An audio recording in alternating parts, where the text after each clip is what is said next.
In this video, we're going to be talking about solving equations that are reducible to quadratic. That means that it's something that we can use substitution for, and it will take the form of ax squared plus bx plus c. It will take a quadratic form. So the first thing we have to do is identify what the u term is going to be, and then substitute in. And then whatever's left, we're going to try to factor. If it's not factorable, we'll use the quadratic formula. And then we have to back substitute. So we're going to replace the original variables with u, or u squared, and then at the end we have to solve back for the original variables. I think it's easier to see as we do it. Alright, so this has this equation here, x plus 4 times the square root of x minus 12 equals 0. This is actually something that we can change to a quadratic form. What's happening here is we have x to the first degree, and then x to the square root of x is the same thing as x to the 1/2, so the 1/2 degree. And we can see here that the middle term has half the degree of the first term. And that means that we can change it to quadratic. In general, the u term for this u substitution is always going to be the middle term, or the one with the middle degree. We had degree 1, degree 1/2, and degree 0. So the degree that's in the middle of the three, 1, 1/2, 0, that's going to be our u.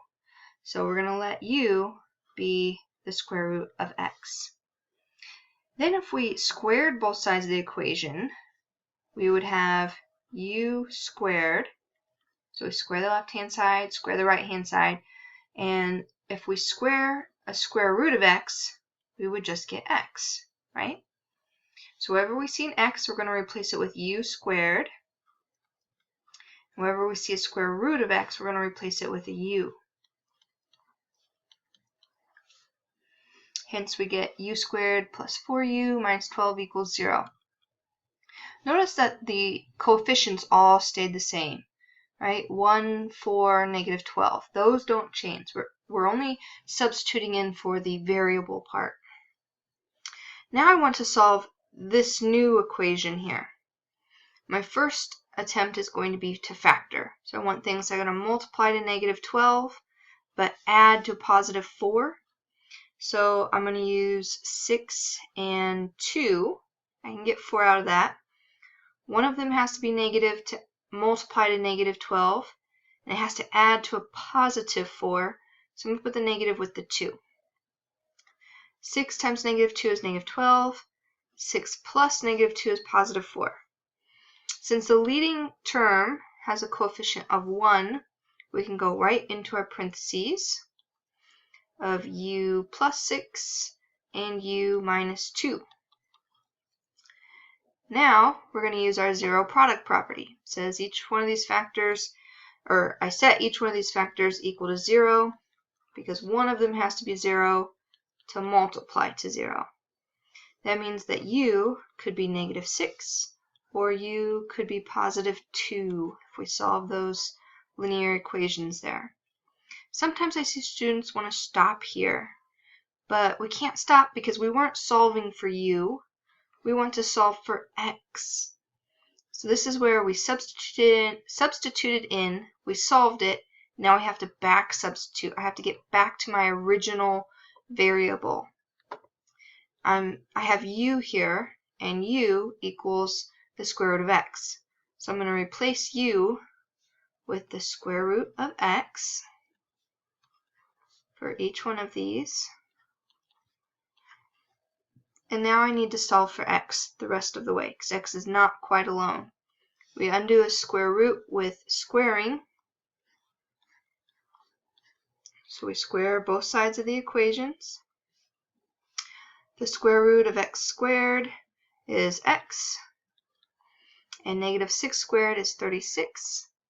Same thing on the other set. Square root of x squared is x, and 2 squared is 4. Now it's really important to check your solutions, okay? So I have to plug in 36 and 4 into the original just to see if they work. Sometimes we get extraneous solutions. So I'm going to replace x with 36. So 36 plus 4 times the square root of 36 minus 12 equals 0. Let's simplify. The square root of 36 is 6. And 4 times 36 is 24. Adding left to right, 36 plus 24 is 60. And 60 minus 12 is 48. 48 is not equal to 0, so 36 is actually not a solution. So it's a good thing we checked. We also need to check for 4. So 4 plus 4 square root 4 minus 12. Square root of 4 is 2. And 4 times 2 is 8. 4 plus 8 is 12. Oops. Equals. And 12 minus 12 is in fact 0. That checks out. This is our only solution. Just be careful with these radicals that we see this 4 times the square root. Sometimes students want to try to add the 4 plus the 36, but you can't because there is that multiplication there between the 4 in the radical there. Okay, so be careful with your checking that you're actually following the order of operations. Alright, go ahead and try the 2 examples on the right. And remember, we're going to let u equal whatever that middle degree is.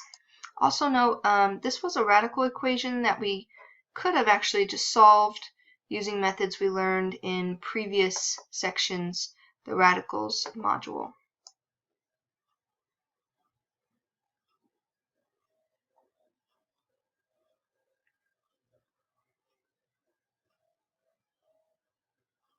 Alright, we have this example on the right. It is x to the 4th minus 5x squared minus 36 equals 0. You could actually factor this like we've done in previous factoring sections.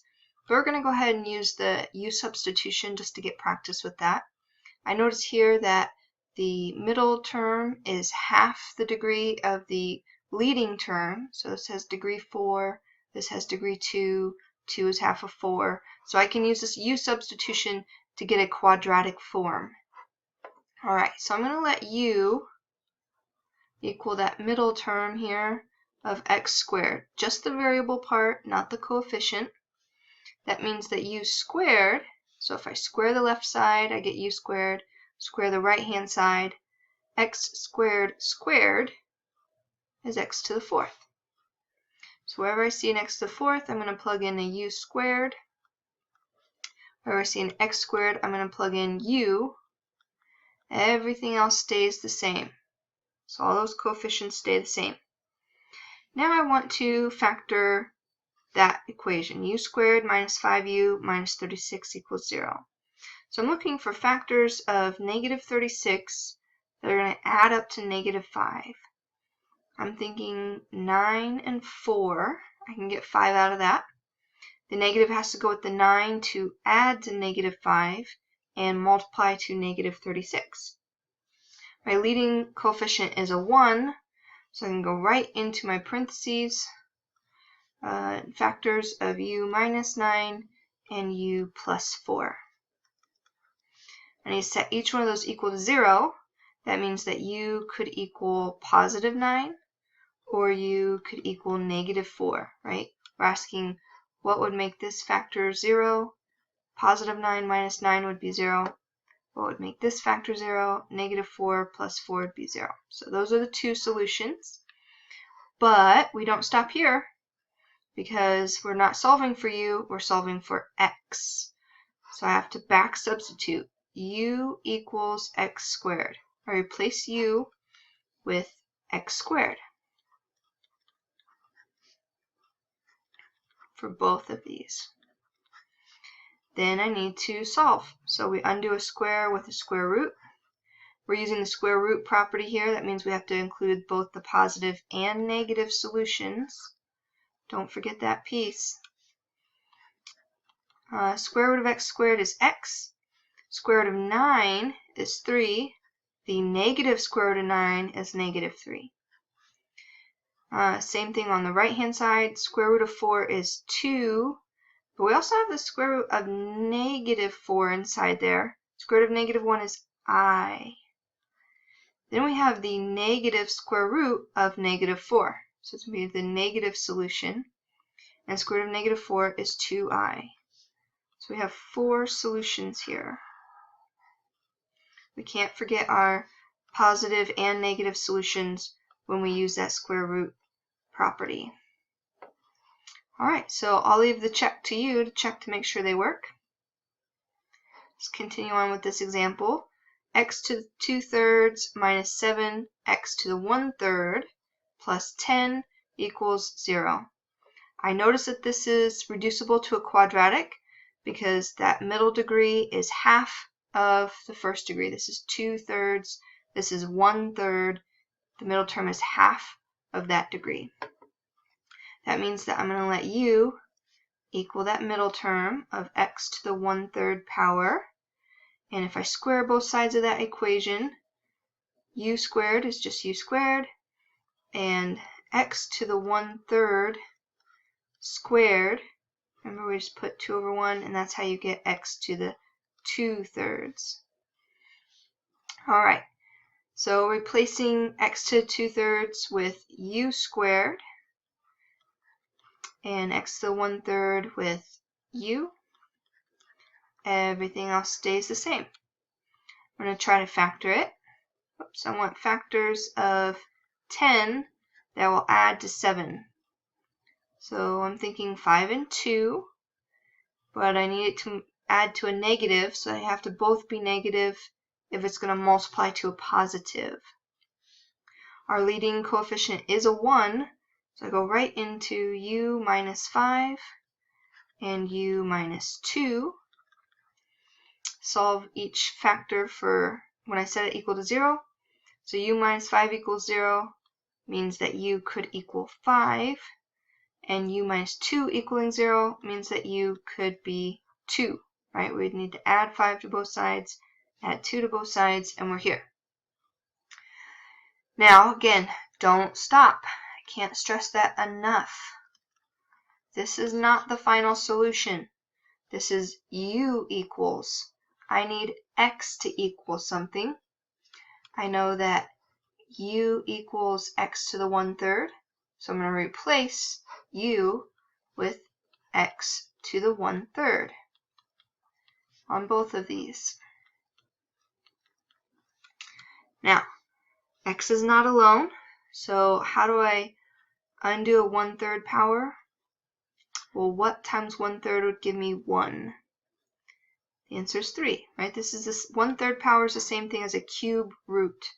To undo a cube root, I have to cube both sides of my equation. Cube both sides of this equation as well. 1/3 times 3 is just 1, so x to the first power equals 5 cubed is 125. Same thing on the next one, x to 1/3 cubed is just x, and 2 cubed is 8. And I'll leave the check to you, but they do both work. We'll continue on with part 2 of these types of problems in the next video.